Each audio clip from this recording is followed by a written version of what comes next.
नमस्कार अभ्यर्थियों। अब बहाली के मामले में तो बहुत पुरानी बातें हो गई और सरकार की मंशा भी सबको अब पता चल चुका है कि वह अभी कोविड-19 का बहाना लेकर तो कभी केस का मामला लेकर इस पूर्ण बहाली को अभी स्टे लगाए हुए हैं और उसको मुद्दा भी नहीं मिल रहा है कि क्या करें।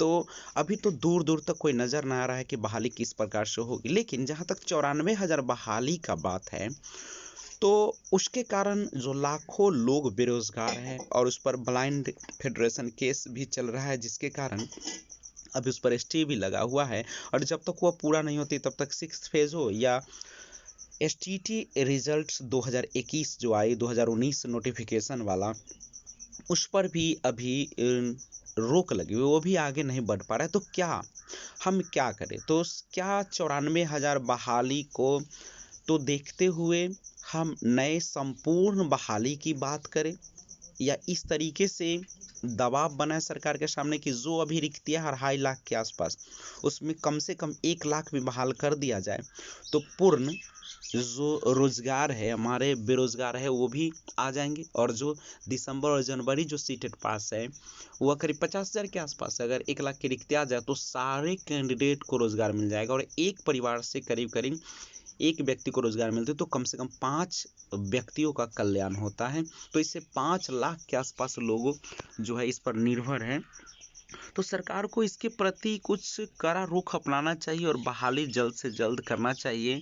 और आप सभी को पता है कि 94,000 बहाली पर भी इस प्रकार से दबाव बनाया गया था। तो सुप्रीम कोर्ट में जब बहाली के लिए कहा तो वह तुरंत 94,000 का बहाली निकाला था, लेकिन उसकी प्रक्रिया को रिजल्ट के बाद और आवेदन लेने के बाद रोक दी गई। तो अब सुनते हैं इन अभ्यर्थियों से कि क्या बता रहे हैं 94,000 बहाली के बारे में कि क्या करे अब अभ्यर्थी। बहुत विकट है। पूरे भारत में कोरोना का जो प्रकोप है लगातार पैर पसार रहा है। ऐसे में हम अभ्यर्थियों को आपके चैनल के माध्यम से सबसे पहले ये कहेंगे कि सतर्क रहें, सोशल डिस्टेंसिंग का पालन करें और बिना वजह घर से बाहर ना निकले। जी, अभी जो स्थिति है बहुत विकट है। अभी कोई भी बहाली सरकार आगे नहीं बढ़ाएगी, ये तो 100% ये सच हो गया है। पर बड़ी बात यह है कि जो सीटेड दिसंबर है और जनवरी है, साथ में जो 94,000 बहाली से जुड़े लोग हैं, आखिर वो भी बेरोजगार हैं। और अगर इसी तरह के हालात रहे और घर में आर्थिक स्थिति ऐसी रही तो फिर आगे विकट समस्या आ सकती है। अभ्यर्थी लगातार परेशान है। कई फोन हमारे पास भी आते हैं, अभ्यर्थी पूछते हैं कि सर हम क्या करें, अगर हमें मौका नहीं मिला तो बेरोजगारी तो चरम पर, हम कहाँ जाएंगे, अब आर्थिक स्थिति भी डमाडोल हो रही। जी, ऐसे में अभ्यर्थियों को हम कहते हैं कि हमने अभ्यर्थियों के लिए सुप्रीम कोर्ट में केस को आगे बढ़ाया है। जी, पर बड़ी बात यह है कि देखिए हमारा जो केस है वो किसी बहाली को रोकने के लिए नहीं है। 94,000 की बहाली बैकलॉग की बहाली है। हम ये कह रहे हैं कि बिहार में जब 2 से 2.5 लाख सीट खाली है तो 2 से 2.5 लाख सीटों पर संपूर्ण बहाली बिहार सरकार निकाले। जब बिहार में इतनी बेरोजगारी है और सरकार कह रही है कि हम बेरोजगारी दूर करेंगे, आप समझिए कि 2.5 लाख सीट है। अगर 2.5 लाख सीट में अगर 1 लाख भी बहाली और सरकार निकाल देती है तो 1 लाख शिक्षक अगर बहाल होंगे और 94,000 के अलावा, मेरा कहना ये 94,000 के अलावा अगर 1 लाख सीटों पर और बहाली होती है, 1 लाख शिक्षक मतलब 1 लाख परिवार। 1 लाख परिवार में अगर एक परिवार में आप 5 लोग भी जोड़ते हैं तो 5 लाख लोग इससे सीधे तौर से प्रभावित होंगे। तो हमारा ये कहना है, अभ्यर्थियों को भी हम कहेंगे कि हम अब 94,000 की बहाली रोकने के लिए नहीं आगे बढ़ रहे। हमारा कहना है कि जब रिक्ति इतनी अधिक है तो आगे बहाली प्रक्रिया में और सीटें जुड़े। लेकिन बड़ी बात यह है कि 94,000 की बहाली में अब मौका मिलना थोड़ा मुश्किल लग रहा है, क्योंकि सिंगल बेंच का केस जिस तरह से डिसमिस हुआ, कहीं ना कहीं अभ्यर्थियों की कमी थी। हमने तो केस को अच्छे तरीके से आगे बढ़ाया, अधिवक्ता भी पूरे तरीके से यह स्वस्थ है कि हम जीतेंगे, कई तरह के सबूत हमारे पास थे। पर अंत समय में जैसा कि आपने देखा कि कुछ अभ्यर्थियों की गलत नीति के कारण अभ्यर्थी सीटेड दिसंबर अभ्यर्थियों ने केस को खराब करवाया। जी, ऐसे में अब सुप्रीम कोर्ट में जो हमारा केस है वो केस इस मुद्दे को नहीं कि बहाली प्रक्रिया रोका जाए 94,000 की बहाली। हमारा कहना है कि अभी जिस तरह की 94,000 की बहाली के का गतिरोध है, अगले 2 से 3 महीने में गतिरोध खत्म हो जाएगा और 94,000 की बहाली पूर्ण होगी ही। मान लीजिए कि नवंबर दिसंबर तक 94,000 की बहाली पूरी हो जाती है, इसके बाद और भी रिक्ति है जिस पर आगे फिर अभ्यर्थी उस वक्त आगे बढ़ेंगे, उस वक्त अभ्यर्थी आवेदन देंगे सरकार को या शिक्षा विभाग को कि सर बहाली प्रक्रिया आगे बढ़ाइए, तो फिर आगे उसमें और विलम्ब होगा। हमारा कहना यह है कि जब 94,000 की बहाली चल रही है, इसी बीच हमने एक सुप्रीम कोर्ट में केस आगे बढ़ाया है कि जब बिहार में 2.5 लाख सीट खाली है तो संपूर्ण रिक्ति पर संपूर्ण बहाली हो। तो उस केस में हम आगे बढ़ रहे हैं और ये केस अभ्यर्थियों को जैसे जैसे 94,000 की बहाली जैसे ही पूरी होगी उस वक्त सुप्रीम कोर्ट में ये केस रहेगा। सुप्रीम कोर्ट से एक आदेश हम पारित करवाना चाहते हैं कि 1 से 1.5 लाख सीटों पर और बिहार में बहाली प्रक्रिया आगे बढ़े। आपको ये जानना चाहिए कि जो 94,000 की बहाली है कहीं ना कहीं सुप्रीम कोर्ट के केस से ही ये खुलकर आया है। कुछ दिन पहले हमारे द्वारा और हमारे साथियों के द्वारा बिहार के लचर शिक्षा व्यवस्था को देखते हुए एक केस आगे बढ़ाया गया था। हम उसी केस की ही बात करें। उस केस में हमने ये बात रखी थी कि बिहार में शिक्षा की स्थिति बहुत खराब है, एक शिक्षक पर पूरा स्कूल चलता है। ऐसे में जब सुप्रीम कोर्ट ने सवाल पूछा तब बिहार सरकार ने आनंद फानन में 94,000 की बहाली निकाल दी, पर ये कहीं ना कहीं लॉलीपॉप है। और 94,000 की बहाली देकर अभ्यर्थियों ने क्या किया कि सुप्रीम कोर्ट का केस छोड़ दिया। लेकिन वो जो केस अभी है सुप्रीम कोर्ट में, हम सीटेट दिसंबर और जनवरी अभ्यर्थी जो पास होकर आए हैं इनकी भी संख्या करीब 50,000 के लगभग में है। हम इनको कहेंगे कि ये कहीं ना कहीं आपके लिए रामबाण है, क्योंकि सुप्रीम कोर्ट में 2019 में ही केस गया, केस अभी है। अगर अभ्यर्थी उस केस को सही तरीके से आगे बढ़ा लेते हैं तो ये 94,000 की बहाली पूरा होते होते आगे फिर सुप्रीम कोर्ट से एक निर्देश अगर आ गया कि नहीं 1 लाख सीट पर और बहाली निकाला जाए तो जो जनवरी और दिसंबर के लिए तो ये रामबाण हो जाएगा। और आगे आप ये समझिए कि डोमिसाइल है बिहार में अब, तो डोमिसाइल के साथ अगर बहाली प्रक्रिया आगे बढ़ती है तो एक भी बेरोजगार शिक्षक नहीं बचेगा। जो अभी डोमिसाइल न होने के कारण त्राही त्राही कर रहे हैं सबको नौकरी मिल जाएगी। पर आपके चैनल के माध्यम से मैं अभ्यर्थियों को ये कहना चाहूंगा कि ये अकेले शिक्षा सुधार नहीं कर सकता, क्योंकि केस सुप्रीम कोर्ट का है। आप समझ सकते हैं कि बड़े अधिवक्ता उसमें है और सुप्रीम कोर्ट में केस को रखना है सही तरीके से, तो उसमें हमारे स्तर पर हमने तो केस आगे बढ़ाया। अभी भी हम अधिवक्ता से बातचीत कर रहे हैं, आगे केस आगे बढ़ रहा है। लेकिन अब समस्या ये है कि इस गर्मी की छुट्टी के बाद हमें उस केस को और अच्छे तरीके से आगे नैरेट करके सभी सबूतों के साथ आगे रखना होगा। तो हम अभ्यर्थियों को आपके चैनल से यही अपील करेंगे जो सीटेट दिसंबर है और जनवरी है कि वो अपनी राय भी दें कि आगे केस कैसे बढ़े, क्योंकि ये एक आदमी का काम नहीं है, जनहित का काम है। आप देखें कि स्टेट जो कदाचार युक्त परीक्षा हुई थी, शिक्षा सुधार रोजगार ने उस वक्त अकेले आगे बढ़कर अपने दम पर परीक्षा को रद्द करवाया, फिर से कदाचार मुक्त परीक्षा कराई और आज अभ्यर्थी 37,000 अभ्यर्थियों की उनको नौकरी मिलने वाली है। तब जो निष्पक्ष रूप से परीक्षा हुई और जो सही अभ्यर्थी वो जा रहे हैं बहाली में। शिक्षा सुधार रोजगार के शक्ति में कोई कमी नहीं है, पर कहीं ना कहीं आप समझ सकते हैं कि जब एक बड़ा मुद्दा आगे बढ़ता है तो इसमें सभी अभ्यर्थियों की सहभागिता भी होनी चाहिए। हम आपके चैनल के माध्यम से कहेंगे कि अभ्यर्थी अपने राय को आपके चैनल के कमेंट में रखें। साथ में हमारा एक नंबर नहीं है, उसको सही तरीके से आगे बढ़ाएंगे तभी 1 लाख सीट और बढ़ेगा। तो हमारा ये कहना है कि हम कहीं से 94,000 की बहाली नहीं रोकना है, क्योंकि 94,000 की बहाली पूरा होने के तुरंत बाद फिर हम ये चाह रहे हैं कि जैसे ये बहाली पूरी हो, सरकार फिर स्थिर नहीं बैठे, सरकार आगे 1 लाख सीट पर और बहाली निकाले। तो 2 तरीके से हो सकता है। एक तो हम सरकार पर दबाव डालें, पर आप समझ रहे हैं कि बिना हाई कोर्ट के निर्देश के कोई भी दबाव काम नहीं कर रहा। अभी देख लीजिए बिहार में लॉकडाउन की स्थिति जो बनी है 15 मई तक हम ये देख रहे हैं कि लॉकडाउन है। ये क्यों है? कहीं ना कहीं हाई कोर्ट ने कस के दबाव डाला, तब जाकर के बिहार में सरकार ने ये सोचा। और हाई कोर्ट ने तो ये भी कह दिया कि अगर आप लॉकडाउन नहीं लगाएंगे तो मजबूरी में हमें लॉकडाउन का आदेश पारित करना होगा।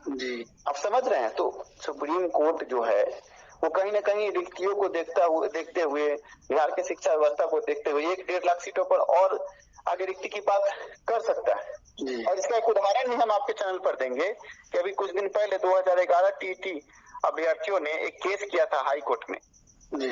उस केस में आगे अभ्यर्थियों ने ये बात रखा कि 2019 तक की रिक्ति है उस पर संपूर्ण रिक्ति पर संपूर्ण बहाली की बात करे सरकार जो है कुछ सीटों पर बहाली क्यों निकाल रही है। तो हाई कोर्ट ने स्टेट परीक्षा जो हुई है, स्टेट के माध्यम से जो 37,000 सीटों पर परीक्षा हुई है, हाई कोर्ट ने निर्देश दिया कि 9, 10 और 11, 12 कक्षाओं के लिए 2019 तक के रिक्ति पर बहाली प्रक्रिया आगे बढ़ाई जाए और सीट जो है उसको क्लियर किया जाए कितनी सीटें हैं खाली।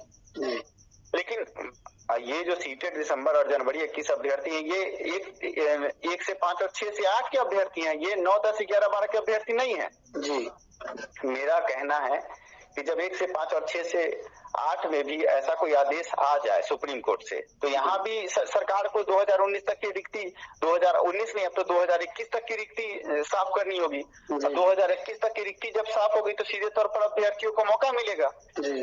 तो हम ये कह रहे हैं कि हम आगे 2 काम कर सकते हैं। एक तो हाथ पर हाथ रख के बैठ करके इंतजार करें कि ये बहाली पूरी हो, तब हम फिर से आंदोलन करें, फिर आगे सरकार को ज्ञापन दे, तब सरकार नींद से जगे, तब हमारी बहाली निकाले। तो उसमें 2 से 4 साल लग सकते हैं। लेकिन सुप्रीम कोर्ट का जो केस है, हम सुप्रीम कोर्ट में रिक्तियों को अगर दिखा दें और सुप्रीम कोर्ट ये आदेश दे दे कि नहीं इतनी रिक्ति है तो और बहाली करे सरकार, तो अभ्यर्थियों को लाभ मिलेगा।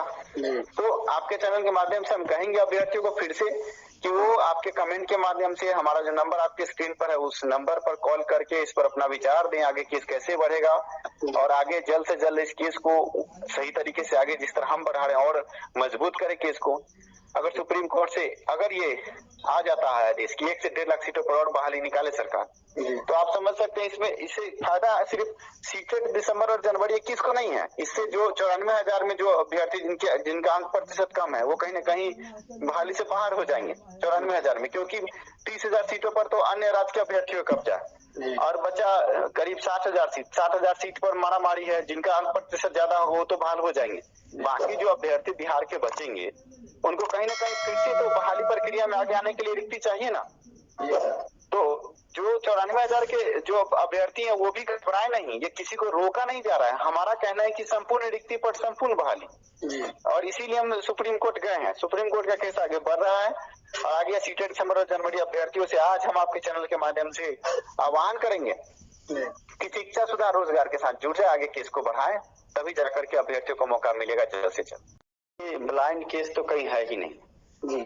जो ब्लाइंड फेडरेशन के कई बड़े नेता हैं और जो अभ्यर्थी उनसे हमारी बातचीत होती है, उन लोगों का कहना है कि अगर कोरोना नहीं होता तो वो सड़क पर उतरते हैं। कहीं ना कहीं जो ब्लाइंड अभ्यर्थी है 94,000 की बहाली में जो फंसे हुए हैं वो भी तो बेरोजगार बैठे हुए हैं इस केस के कारण, साथ में अन्य बेरोजगार अभ्यर्थी भी बैठे हुए हैं। तो उनका कहना है कि इसमें जब नियम है, कानून है, संविधान में प्रावधान है, तो इस पे तो कहीं ना कहीं जो ये हाई कोर्ट में जो केस जो फंसा हुआ है वो बेवजह का। सरकार को इसमें बस एक ही काम करना था, एक कैबिनेट की बैठक करनी थी। बैठक में ये निर्णय लेना था कि जिस जिस जिले में जो ब्लाइंड अभ्यर्थियों को 4% आरक्षण नहीं मिला उसको हम साफ कर देते हैं और एक लेटर जारी कर देती है सरकार शिक्षा विभाग कि हाँ हम, क्योंकि शिक्षा मंत्री खुद कई बार कई सभाओं में कह चुके हैं कि हम मानते हैं कि ब्लाइंड अभ्यर्थियों को जो मांग है उन मांग को पूरा होना चाहिए। तो ब्लाइंड अभ्यर्थी का मांग पूरा करने की बात जब कह रहे हैं खुद शिक्षा मंत्री, तो एक लेटर क्यों नहीं निकाल देते हैं? देखिए हाई कोर्ट में कहीं कोई मुद्दा फंसा हुआ नहीं है। पिछले दिनों 2000 आपको बता दें कि 20 में अक्टूबर महीने में चुनाव से पहले सुनवाई हुई थी हाई कोर्ट में, जिसमें जो एजी है ललित किशोर वो भी उपस्थित थे और ये हाई कोर्ट में ये बात उन्होंने रखा कि अभी बिहार में कोई सरकार नहीं है, इस कारण ये नीति निर्देशक था तो इस पर फैसला लेंगे, तो अभी कोई फैसला लेने वाला है नहीं, तो इस पर कुछ हम नहीं कर सकते हैं, जो सरकार बनने दीजिए तब। तो हाई कोर्ट ने भी कहा ठीक है सरकार बन जाए तो इस पर नीति निर्देशक तत्व जो है इस पर फैसला ले। अब बिहार में एक मजबूत सरकार है, संपूर्ण बहुमत की सरकार है, तो अब तो सरकार को कैबिनेट की बैठक नहीं हो रही, तो शिक्षा मंत्री फोन पे बात करके ये सब सहमति बना करके एक लेटर जारी करना और कुछ नहीं है इसमें। अगर शिक्षा मंत्री अगर उदासीन नहीं बैठेंगे और वो अगर चाह ले एक लेटर जारी करना कि हाँ हम ब्लाइंड फेडरेशन अभ्यर्थियों का जो मांग है उसको मान रहे हैं और जिस जिस जिला में, कुछ जिले हैं, हर जिले में नहीं, कुछ जिलों में जो मांग है 4% आरक्षण का वो हम देने के लिए शिक्षक बहाली में तैयार हैं। इतना सिर्फ एक लेटर निकल जाए अपने आप स्वतः ये डिसमिस हो जाएगा हाई कोर्ट का केस, जो भी पीएल का केस है वो डिस्पोज हो जाएगा क्योंकि मांग मान लिया गया।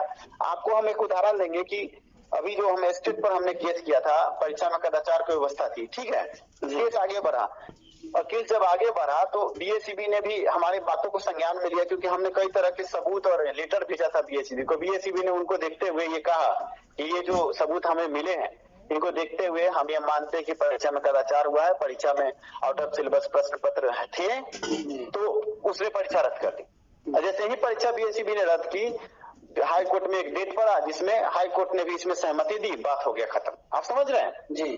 कहने का मतलब है कि अगर सरकार एक लेटर निकाल दे ब्लाइंड केस में, तो इसके लिए जो अभी तो 94,000 के बहुत सारे नेता घूम रहे हैं जी, वो लोग कहते हैं कि हम प्रधान सचिव के साथ चाय ही पीते हैं और शिक्षा मंत्री के साथ हंसी मजाक करते हैं। तो भाई आप हंसी मजाक कर रहे हो तो आप ये बात क्यों नहीं कहते हो कि शिक्षा मंत्री इस पर एक लेटर जारी कर दें। बार बार जब वो बयान दे रहे हैं कि हम मानने को तैयार हैं, एक सिर्फ लेटर जारी करवा दो ना। तो सिर्फ आप लोग अभ्यर्थियों को गर्दनी बाग बुलाते हो, धरना प्रदर्शन अपनी नेतागिरी को चमकाने के लिए अब गर्दनी बाग बुलाते हो। आप समझ सकते हैं पिछले दिनों हमने सुना कि 50,000 का कंबल ही गायब हो गया। आप समझ सकते हैं कि कितना बड़ा घोटाला है। अभ्यर्थियों से चंदा मांगा जाता है और आंदोलन के नाम पर सब अपना अपना घर भर रहे हैं और अभ्यर्थियों को ये दिखाया जाता है कि 50,000 का कंबल गायब हो गया और ये हो गया वो हो गया। ये अभ्यर्थियों को कहीं ना कहीं जो 94,000 शिक्षक अभ्यर्थी हैं उनको बरगलाया जाता है। हम ये कहेंगे 94,000 शिक्षक अभ्यर्थियों को भी, अगर आपका चैनल लोग देखते हैं, कि आप अपने नेताओं से ये जरूर पूछें कि जब ये जो आप लगातार ट्विटर कैंपेन, तरह तरह के कैंपेन चलाते हैं, सीधे तौर से एक सवाल क्यों नहीं करते कि ब्लाइंड केस में सरकार अपनी नीति साफ करे, सरकार एक लेटर जारी करे, बस एक लेटर जारी करवा दीजिए, बात सब खत्म हो जाए। इसमें कहीं पर कोर्ट में जाने की भी जरूरत नहीं है। एक लेटर जारी होते ही स्वतः सब कुछ खत्म हो जाएगा, आगे बहाली प्रक्रिया आगे बढ़ जाएगी। तो अभी जो कोरोना की स्थिति आपने हमसे पूछा कि क्या होगा ब्लाइंड केस का, तो हमने आपको ये बताया सारांश कि ऐसा हो सकता है कुछ लोगों को ये बातें मेरी पसंद ना आए, पर जो सच है वो हम बोल रहे हैं। आगे अभ्यर्थी अपने विवेक से भी काम ले। जी, तो अभी आप सुन रहे थे कि किस प्रकार से 94,000 बहाली को पूर्ण किया जाए। न केवल 94,000 बहाली बल्कि संपूर्ण बहाली जो कि बचे हुए 2.5 लाख और सीट है इसके अतिरिक्त, उस पर भी एक सुप्रीम कोर्ट से मांग की जाए और इधर उधर की बातों में न आकर सीधे सोचे दिमाग से कि कैसे बहाली को आखिर लिया जाए। और यह तभी संभव है जब हम लोग एक होकर, एकजुट होकर, एक समूह में और एक मुद्दे पर बात करें। क्योंकि जिस प्रकार से सरकार की जो रवैया है उससे अगर वो लेटर जब तक जारी नहीं करती है तब तक ब्लाइंड केस फेडरेशन पर भी कुछ होने वाला नहीं और ये लटकती रहेगी। तो हम लोगों को अब एक मुद्दे पर बात करनी है और सरकार पर दबाव बनानी है ताकि यह बहाली जल्दी से जल्दी हो सके। Thanks for watching.